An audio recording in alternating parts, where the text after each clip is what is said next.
Olá, seja bem-vindo à nossa quarta videoaula sobre conjuntos. E hoje vamos falar dos subconjuntos. O que são subconjuntos?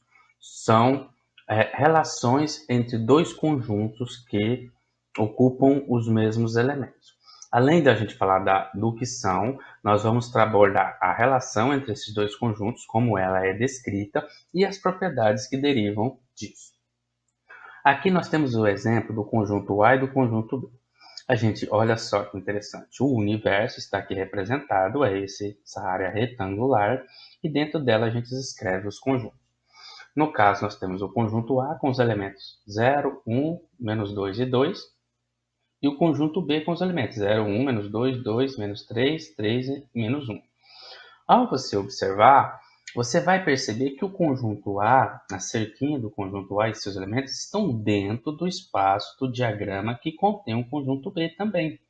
Então, quando isso acontece, a gente diz que o conjunto A é subconjunto do conjunto B. E sendo subconjuntos, eles têm uma linguagem própria. Então, vamos lá. Novamente, toda vez que um conjunto tem os seus elementos iguais aos elementos de outro conjunto, e esse conjunto tem alguns elementos a mais, o segundo conjunto, neste caso, quer dizer que o primeiro conjunto é subconjunto do segundo. Então, a gente diz que A é subconjunto de B, ou A é parte de B. Ou A está contido em B. E esta é a relação. Quando eu faço uma relação entre dois conjuntos, eu vou usar esse símbolo, que é esse C, que quer dizer está contido. O A está contido em B. Ou, se eu quiser fazer uma abordagem do B em relação ao A, eu digo que B contém A. Veja a diferença. O Czinho, vamos dizer, esse símbolo de contém, que parece o C, que está contém ou está contido, ele sempre vai estar virado para o conjunto maior, aquele que é o conjunto que contém o outro. Mesmo que eu vire a ordem, aqui eu tinha o A primeiro, o C virado para o B. Quando eu coloquei o B primeiro, o C ficou virado para ele. Eu tenho que ver e entender que existe essa diferença. Então, aqui está dizendo que A está contido em B, aqui está dizendo que B contém A, tá? Então, porque o B é o conjunto maior.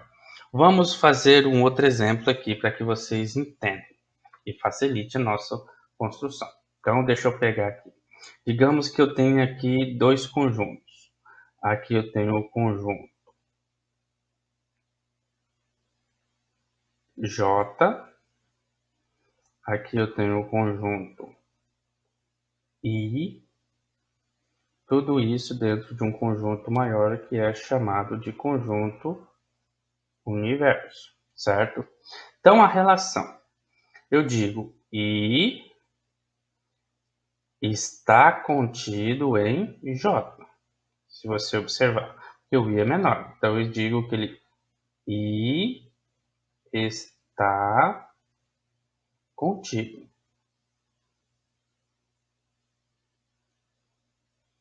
em J. Agora, se eu for começar com o J, o que acontece? O que muda? O J é o maior. Então, novamente, eu viro o Czinho para ele e coloco o I depois. Então, mesmo eu mudando a direção e quem vem a relação, eu mantenho sempre o C virado para o conjunto maior. E aqui eu digo, eu não posso dizer que J está contido em I, que é o contrário. Então, eu digo que J contém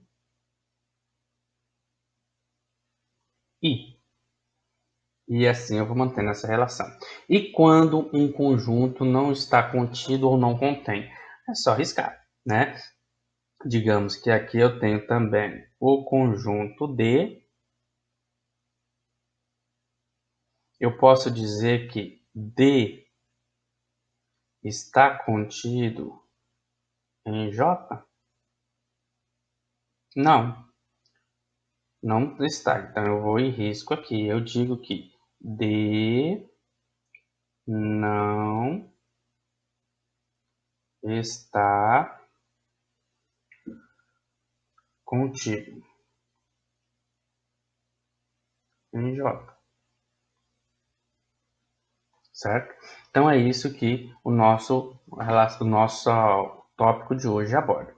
Se você lembrar anteriormente, qual era a relação que eu faria aqui, por exemplo, entre o 1 e o A? Eu diria aqui que, deixa eu abaixar mais um pouco aqui, eu diria que o número 1 pertence a e A está contido em J. Isso é muito importante, tá? Aqui, deixa eu escrever. Aqui. 1 pertence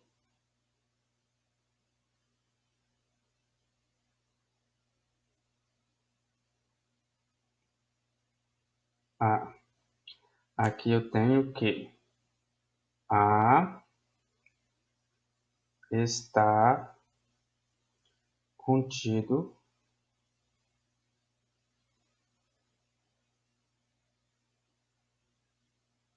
em J. Por que eu coloquei isso aqui? Deixa eu dar um destaque aqui nele.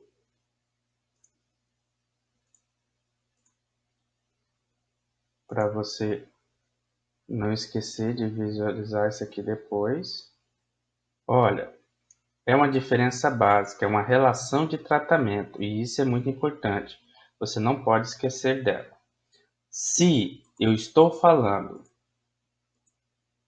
entre um elemento e o conjunto, um elemento do conjunto, nesse caso 1, e o conjunto, eu uso o símbolo pertence, tá? Então, 1 pertence a A, que é o que está aqui, ó, que o nosso conjunto está dizendo. O 1 está dentro de A. Agora, se eu estou falando do conjunto, é uma relação entre conjuntos, eu não uso pertence, eu uso está contido ou contém. São letras e símbolos matemáticos diferentes para abordagens diferentes.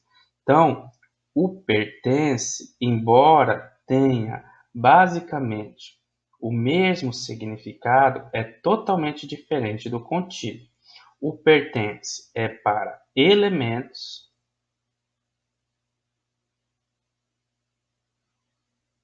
e o contido é para conjuntos.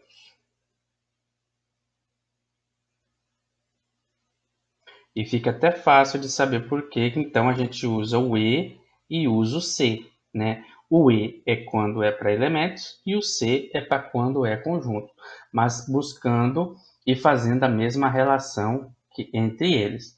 E assim você fique atento a esses detalhes, tá? Que quando se tratar de elementos, usa o E, quando se tratar de conjuntos, usa o C. O que mais também que a gente pode entender? Derivado disso, a gente tem algumas coisas interessantes. Quaisquer que sejam os conjuntos A, B e C, podemos destacar as seguintes propriedades. A está contido, o vazio está contido em A, né? Então, se você observar, vamos pegar aqui o nosso livrozinho e vamos anotar isso lá também. Deixa eu trazer mais para cima. Deixa eu trazer ele aqui. Olha só, vamos pegar uma nova página aqui. Eu tenho aqui o conjunto A.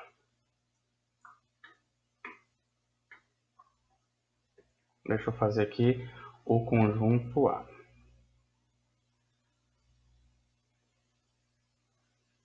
O conjunto A vai ter vários elementos dentro dele. Mas você pode observar, porque mais que eu agrupe, sempre terá espaços vazios. Então, uma das propriedades é que todo conjunto tem o conjunto vazio dentro dele. Então, essa é a primeira propriedade. O vazio está contido em A. Então, todo conjunto tem um conjunto vazio dentro dele. Segundo, propriedade reflexiva. O A é subconjunto de si mesmo. Ou seja, o que isso quer dizer? Um conjunto A sempre contém a si mesmo. Aqui a gente está usando o A, mas pode ser qualquer outra letra. Tá? Então, por quê? Eu posso reescrever aqui dentro, eu vou fazer de outra cor. Deixa eu ver aqui, deixa eu pegar esse azul. Olha só, eu posso fazer um outro conjunto aqui dentro. Olha aí, de azul. Tá vendo? E chamá-lo de A de novo. Então, sempre eu vou poder dizer que o A contém a si mesmo. Então, todo conjunto tem um subconjunto que é vazio e todo conjunto tem um subconjunto que é a si mesmo. A terceira propriedade diz o seguinte: propriedade transitiva. Se A está contido em B, propriedade antissimétrica, tá aqui. Se A está contido em B e B está contido em A, então A é igual a B. É a mesma coisa que agora. Era esse conjunto. Se eu, em vez de chamar ele de A, eu chamo ele de B. Então, se os elementos de A são iguais aos elementos de B, para a propriedade anterior, eu só mudo aqui de B está contido em A. E da mesma forma, eu posso dizer que A está contido em B. Isso só será possível o B está contido em A e A está contido em B, ou seja, um ser subconjunto do outro, se A for igual a B.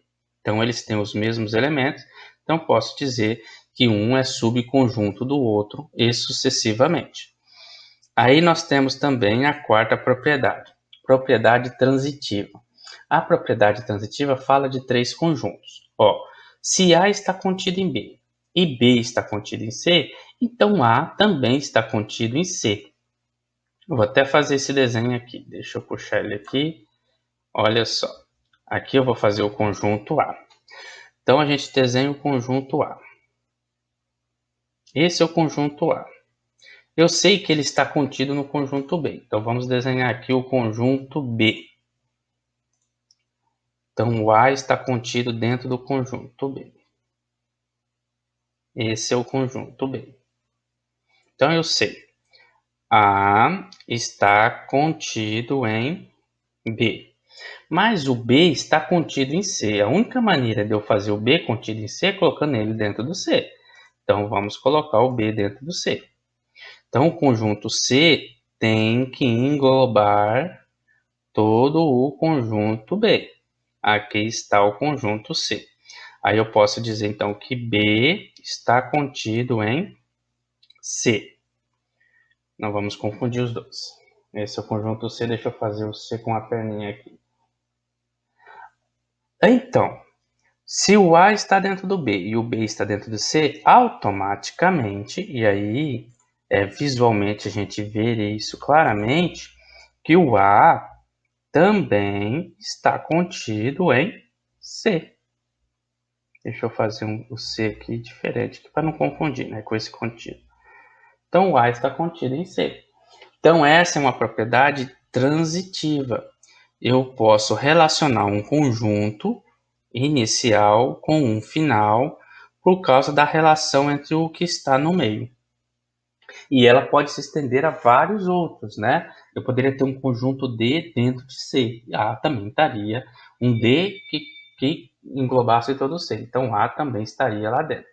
Então, essa é a propriedade. Esse é um princípio chamado silogismo, que foi criado por Aristóteles e que é usado dentro da lógica. Então, aqui, um exemplo. Dentro da filosofia, dentro do direito. Os gatos G são felinos. Então, os gatos estão compostos dentro dos felinos. Todo felino é mamífero, então os felinos são mamíferos. Então, logo dizemos que os gatos são mamíferos. Não esqueça de revisar a videoaula e fazer o exercício 10 e 14. Até a próxima e